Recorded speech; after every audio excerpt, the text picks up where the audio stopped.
صباح الخير على اجمل متابعين في الدنيا. عاملين ايه؟ يلا نحضر الفطار مع بعض.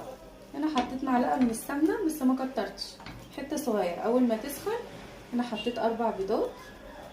النهارده هنفطر بيض مقلي. احط شويه من الفلفل الاسمر، حبه صغيرين عشان زفرت البيض. هقلب البيض بسم الله.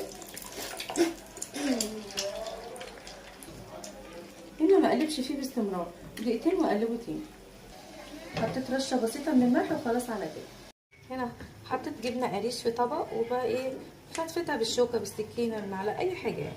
ودي ازازه الزيتون اللي جات لي بسم الله.